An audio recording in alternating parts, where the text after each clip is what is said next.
Fitzy and Whipper with Kate Ritchie podcast. We have had a magnificent time up in the Northern Territory this weekend, and we want you to come up here as well. You know what the best time to come up to the Northern Territory is? Anytime? No, well, it's any time, but summer tropical season at the end of the year, some of this beautiful...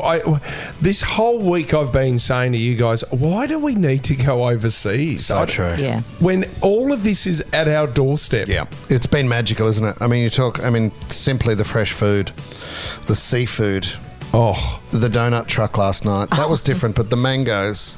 It's just been a great experience of outdoor fun and great fresh food. well, you went Barramundi Adventures yesterday with Dorian. We all caught a barramundi, which I didn't know. did. It's quite tough to do to Yeah. catch a barramundi. Oh my goodness, they are powerful Yeah, little they fight, things, don't aren't they? They fight. We also went to the spectacular Jumping Crocs cruise. We saw the Crocs out there. We were lucky enough, Nautilus took us up in helicopters, and we landed the helicopter, the chopper, at the top of Sandy Creek. So that is a beautiful waterfall that comes down from the top of the mountain, and you can swim in these beautiful little pools. Yeah. We went there as well. We had a champagne sunset sail as well, Kate. Oh, You met around Carol. around the harbour, lovely Carol on the boat. Carol is a widow who met two other ladies that were on the boat as well. They were lubed up on quite a bit of champagne, but they just went on a 200-kilometre walk through the middle of Australia at some stage. That was extraordinary. Carol was a superstar and she was ripping into the old Great Northerns. Can I talk about some of the characters that you meet up in NT as well? For anyone, look, you need to register on the Nova Player app. Make sure you do that because we could be calling you back today and giving you a trip worth $5,000 up to the NT. Brilliant. You can do all the stuff that we did over the weekend. But I met Fingers, Pete. Huh? His name's Fingers. Right, why? Well, 'Cause when did you Pete- meet him? So Pete, he goes and gets the mud crabs. Now he was at Finnis Resort Lodge. Yep. He put- Which I heard is beautiful. so Kate, on the beach, they can see the holes where the mud crabs go down into.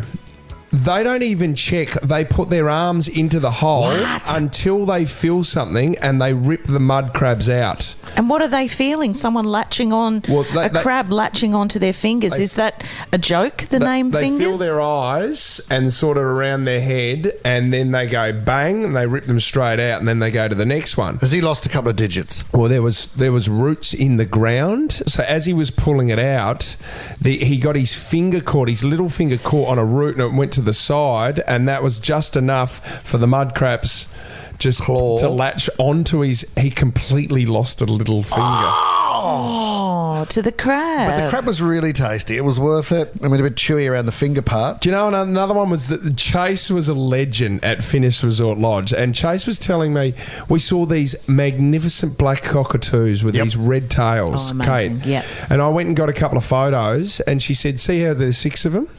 There'll be rain in 6 days. So it depends on how many cockatoos are in the group. That tells you how many days until we get rain. I didn't know that. I knew that the black cockatoos signified rain is on its way. I didn't realise you could read the days. Yeah, right. But we had to get to Finnis Resort Lodge via chopper because it's so remote. Oh, how It's- awful for you. It's 50,000 acres. It is just, the scenery is unbelievable. Yeah. And Corey was one of our hosts there, and he said to us, oh, I am so disappointed because I wanted to meet Kate Ritchie. And he said, sorry, I have met her before. Hang on, Here we what's his go. name? Corey. He said, I have It's met not her. Corey, the guy with the glasses who No. invited all the people via No, not Facebook Corey, to the his party party. animal, no. Corey Kate's Worthington. Kate's panicking slightly at the No, moment. I'm not panicking, Her brain I'm is just- flipping at 100, She's going through files in her head to see if there's any warning tags on them. He said, no, I have met Kate before, years and years ago. Is he from here? She was quite angry, though. He said, I used to work at Mittagong Dan Murphy's, and we were closing down one night, and she was banging on the roller coaster. Is that true? That is a true story. He pulled down the roller doors, and Kate's banging on them, going, can I just please... One more. In Mittagong? In Mittagong. So I wouldn't know his name anyway. Actually, that story is far better than what I was expecting. Could have been a hell of a lot worse, Kate Ritchie. I'd take that one and run with it. Summer looks different in the Northern Territory. Check out northernterritory.com/summer for more info. Fitzy and Whipper with Kate Ritchie is a Nova podcast. For more great comedy shows like this, head to novapodcast.com.au.